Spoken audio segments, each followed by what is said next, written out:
Today, we are joined by Mr. Pankaj Murarka, founder of Renaissance Investment Managers.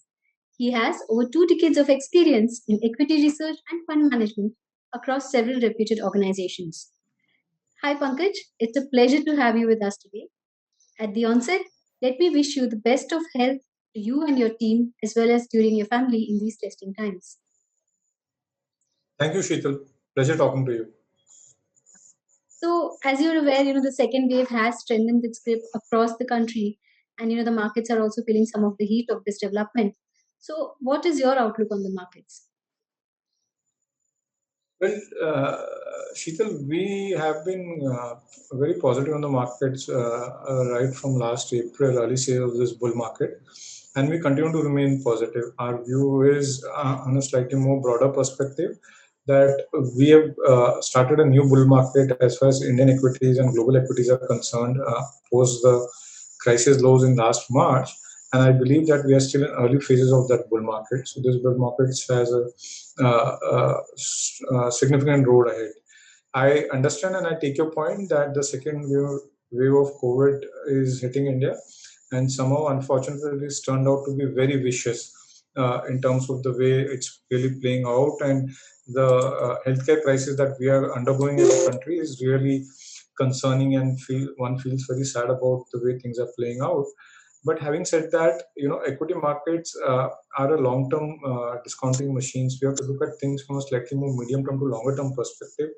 And experience tells us that all the major economies in the world, be it US and different parts of Europe, they've gone through a second wave, and this is nothing but part of the cycle for the evolution of the virus. In fact, some economies like Japan and Korea currently are undergoing the fourth wave.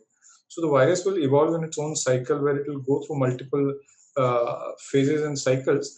And until we achieve herd immunity, we have to deal with it very effectively. In India, unfortunately, we didn't do a great job in terms of dealing with the crisis. But I think the market is looking beyond the crisis because market is thinking that the second wave is a temporary aberration, which should normalize over the next 4 weeks or so. And if one looks beyond that, then I think the outlook for market remains very positive. Okay. And so, what would be your advice to retail investors? What approach should they follow in this scenario? See, I think the strategy for retail investors is very simple. Once we are in a bull market, the idea is to get invested into the bull market as early as you can and just stay tight or stay put with your investments and ride the bull market. Volatility will happen, markets will keep swinging on some news flow or the other, and there'll be volatility. But I think investors need to take a slightly more longer term view and just stay invested in the markets, and the returns from equity as an asset class during the course of a bull market can be significantly meaningful. So I think trying to time the market, investors will miss the bus. They should just stay invested and just sit tight, have faith in India and Indian economy, and just sit tight on their portfolio. Okay. So, fourth quarter earnings are being announced, over the past few weeks, and there is a base effect which is into play, which is kind of boosting the growth numbers. But if you iron out those base effect impact, and if you just like understand the core businesses, then what are the trends, that you see on actual performance of companies, and do you expect any earnings upgrades, or like we've seen in recent past? Do you see that to continue? Yeah, absolutely, Sheetal. Actually, when we look at the earnings, the picture is very exciting, and which is what makes us feel so optimistic on the outlook for equity and this bull market.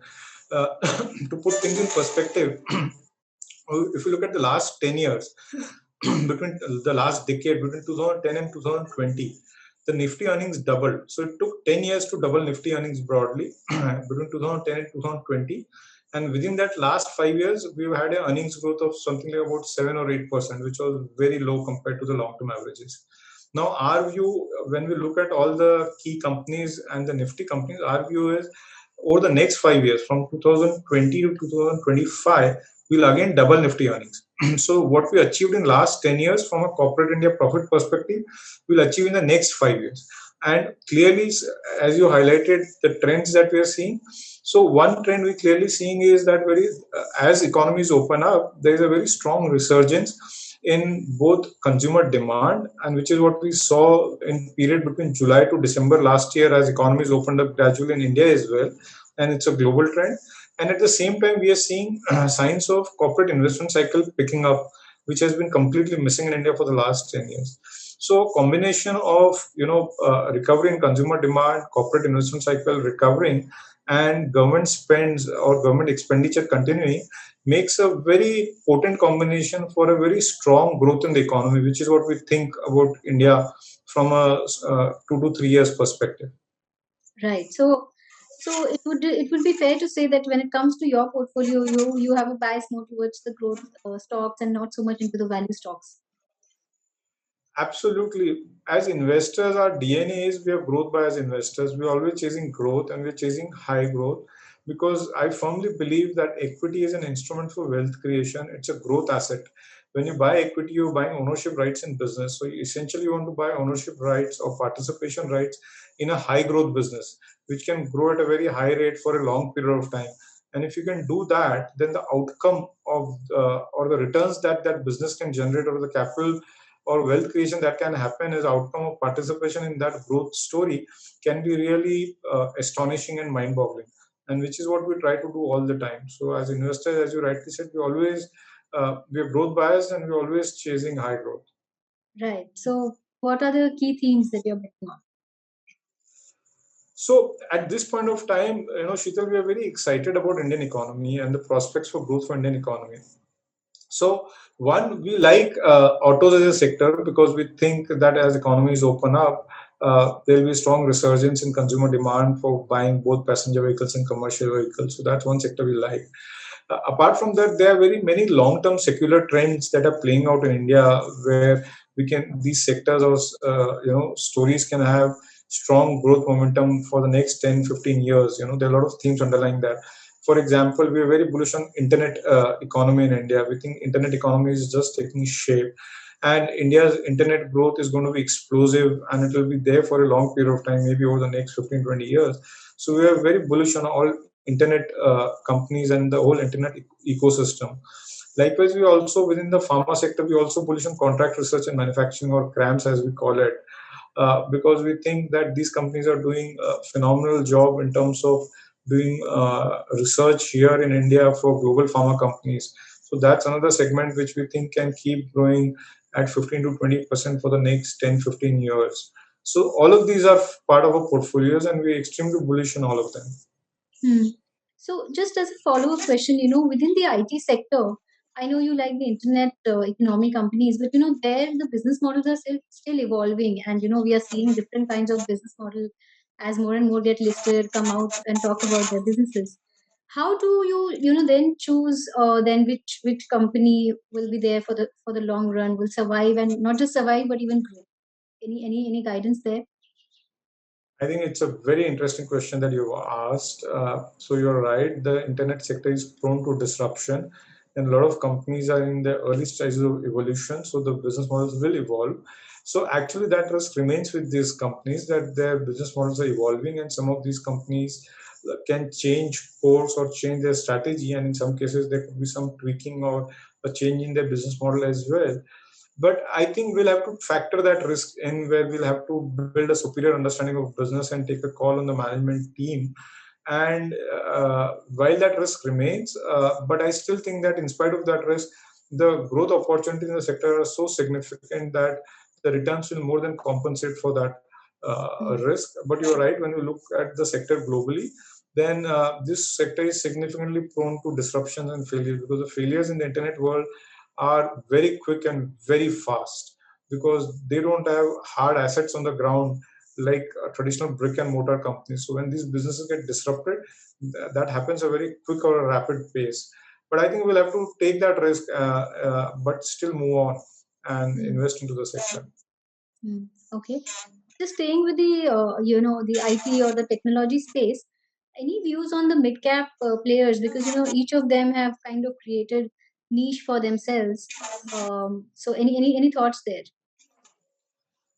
No, so you're right. We like some of the mid-cap companies, though we are very selective there. But a lot of these companies have created their own niche, and effectively, what we look for in companies within the mid-cap segment is whether they have a differentiated offering to their customers and have a differentiated business and a value proposition, and which will effectively help them to grow at a rate higher than the large-cap companies for a long period of time. So obviously, there are few companies around that, and we like those kind of companies which can deliver growth which is higher than the large cap companies, and that can happen only when, as I said, these companies have a differentiated value proposition for their clients. Hmm. You also talked about CRAMS, which is again a very nascent opportunity, and maybe it has a good potential for exponential growth. But what are the risks, when you look at these nascent categories as investor, as retail investor? What are the red flags, if I may call them that you should watch out for before entering into the space? Well, there could be some execution risk, but I beyond that I don't see significant risk. My view is that the CRAM sector in India is exactly at the point where the IT sector, IT services was in the mid 90s. Hmm. Where global companies they outsourced their IT work to India because the cost of engineers in India was 20% of that in the Western world, in US or Europe. And I think that something similar is playing out in the pharma space, where the cost of a pharma research person or a PhD in biology or chemistry in India is one third of the cost of the same person in US and Europe. So it makes eminent sense for global pharma companies to outsource their research work to India. Some of these companies can slip at some point of time on their execution and their timelines. But beyond that, I don't see any significant risk in the business because the drivers of the business is so fundamentally solid that I think global companies have no choice but to outsource their research work to India because significant cost savings that they can achieve by doing that, and I think that cost arbitrage between US and India will stay or remain for the next 20 years. So I don't see a significant threat in any manner to their business model. Okay. Okay. The last question that I want to ask you is about the market as a whole. What are the risks, downside risks that you foresee, and how would you advise investors to, act on them if they play out? Sure, Sheetal. So equity is a risk asset class. We need to understand fundamentally that equity is a risk asset, and obviously there are multiple risks that plays out or are always embedded into equities. There could be risk around with companies or with the markets. Obviously, there are concerns around inflation popping up in US and going beyond 2%, and which effectively could lead to much higher interest rates in US. And if that be the case, then we can have a sell-off in risk assets globally, and India could be a part of that sell-off.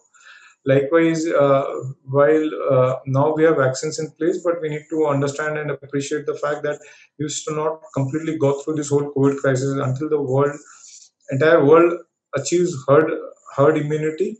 No one in any part of the world is safe because at the end of the day, we are living in a global village.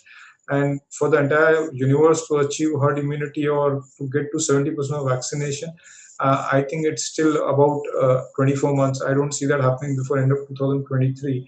So we could have intermittent, shocks coming from COVID crisis. So some of these risks remain, but yet I think India's equity story, India's economic story is extremely compelling and very exciting. And I also firmly believe that Indian economy is at one of the most exciting point in its whole growth evolution, where over the next 15 years, India should be the fastest growing economy in the world, and probably in 15 years' time, we should become the third largest economy in the world after the US and China, or maybe by then China would have overtaken US.